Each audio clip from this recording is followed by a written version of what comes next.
И тук е Черен Тритър с вас. И добре дошли на първия ми клип за играта Naruto Shippuden Ultimate Ninja Blazing. Точно така. Казах, че играта ще изненада и не смеех да ви кажа коя, защото не я играят много хора. И първо, този епизод ще е само уточнения. В смисъл, ще е само уточнения, понеже тук има нов евент, който е горе-долу як. Мисъл, има само много малко яки герои, според мене. Наруто той е готин. Въобще това е. Другия як евент, ето този, който свършва много скоро, но няма да се бавим, нека ви обясня по-скоро как става.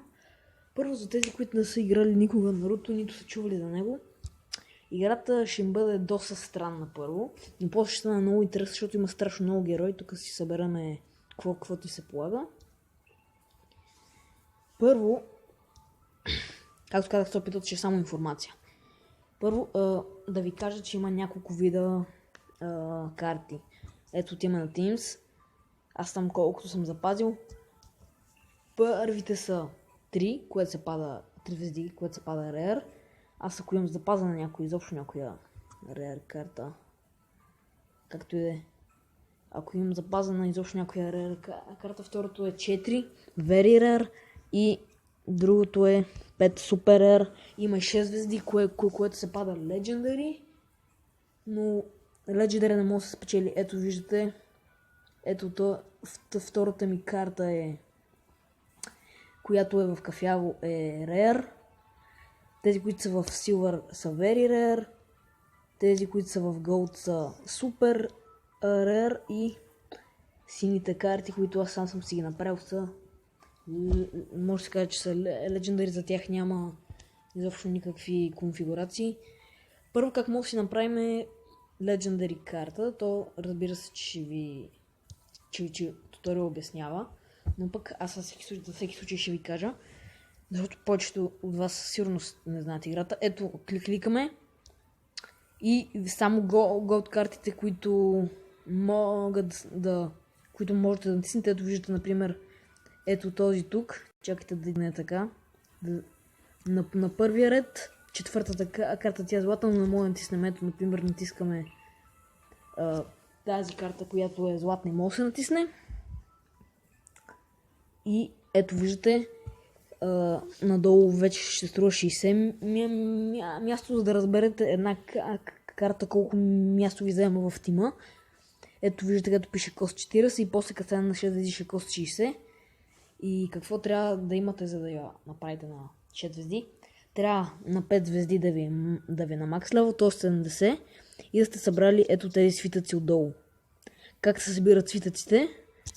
Отиваме на Emergency Mission, това са най-трудните мисии в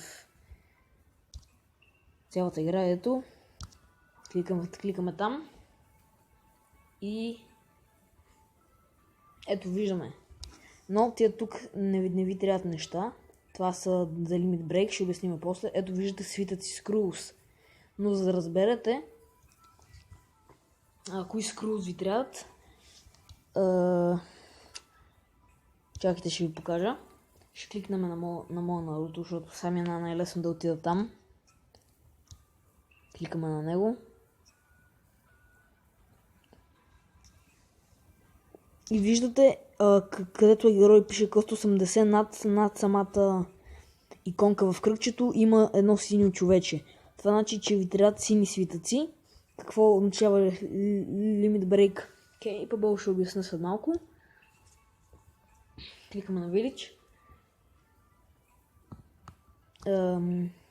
Emergency Mission и не винаги има за сини свитъци. Така че на вас ви трябва за синьо. Ето вие може да потърсите. Кликате, вървите надолу. Но виждате, няма за сини, има за червени и за зелени. По принцип има лилави, сини, зелени, червени. Тук вече е рамен.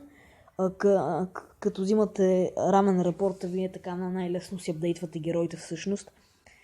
За да си апдейтвате героите, вие трябва да му давате някакви неща, но най-бързо се дига левел с рамен. Така че минавайте тия мисии, ако искате. Как да спечелите голд? Виждате, аз имам 747 000. Това става от Фантом Касъл. От Фантом Касъл ви дава страшно много голд, независимо от всичко.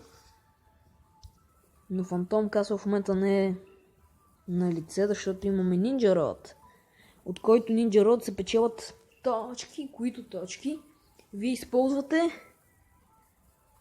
за този Granny Cat's Hiding Place, за този шоп. Какво може да си купите от този шоп? Аз имам 200 точки, имах 6000 и нещо, но ги изхарчих, разбира се. Ето виждате, можете да си купите герой.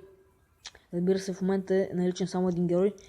Може да си вземете лимит брейк на 6 звезди, може да си вземете лимит брейк на 5 звезди, не на всички герои. Може да си взимате свитъци. Ето виждате, на тези свитъци са силвър. Ето вече виждате синя свитък, струва 300 точки. Може да взимате силвър рамен и обикновен рамен. И разбира се, тези health bolts, те служат за допълнителен живот. И е това портмоне Гамачан, което на практика то почти нищо не прави в цялата игра. Общо взето, това са важните неща, които трябва да знаете.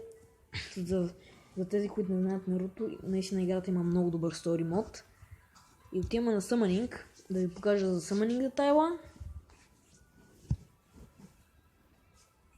Виждате кои герои може да спечелите там, защото на практика вие трябва да печелите герои. Това е най-важното нещо. И ето имаме тук, защото този евент е Special евент. Мисля не Special, защото ще изчезне много бързо. Но ето има на този евент, който свършва на 27. Как може да видите, под евента виждате Юнтил 2017, 06 и 27 в 4.59 свършва. Summoning level виждате 2 от 5, вече съм направил един Summoning.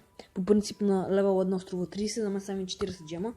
За да видите кои карти може да спечелите, кликате на Summon Details. И виждате кои карти може да спечелите. На тези 5, които пише Filtered, значи че това са картите, които са двете нови. Даруи и Наруто.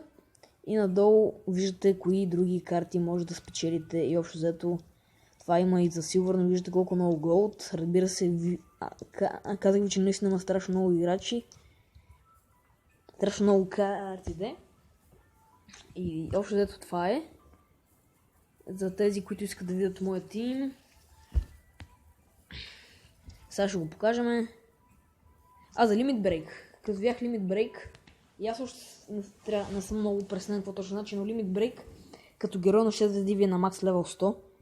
За да може да продължите да го направите на 105, на вас ви трябва Limit Break. Тоест тия кристали, които се печелят от MRG Mission. Виждате, аз имам Limit Break за този Наруто и кликаме на него. Кликаме на него и виждате, че ми трябва, кои неща ми трябват. Трябва ми още един Limit Break на 4 звезди, независимо какъв. Така че аз трябва да го взема, за да си направя Нарутото, но първо трябва да го апдейтнем. Също той не трябва да ми е на 100 лева, аз мога от 85 да си го дигам на 105. И общо взето е това. Това за Limit Break. Тук някъде ще ви излезе отгоре инфоточката за един ютубър, който се казва Shinies, който снима на тази игра. Ако се интересувате, моля наистина играйте, защото аз наистина искам тази игра да се играе, защото от повече хора, защото аз лично много я харесвам, много заребяваща, 7 милиона я играят. И наистина за половин година мисля, че за такава фирма, която не е много известна като Supercell, наистина голямо постижение. И общо взето това е. Ще се видим в други епизод, където вече ще говорим за предстоящите евенти и така нататък. Надявам се епизод да ви е харесал. Ако ви е харесал, ударете по един лайк, абонирайте се и до скоро виждане. Аз бях Черен Рицар и чао-чао!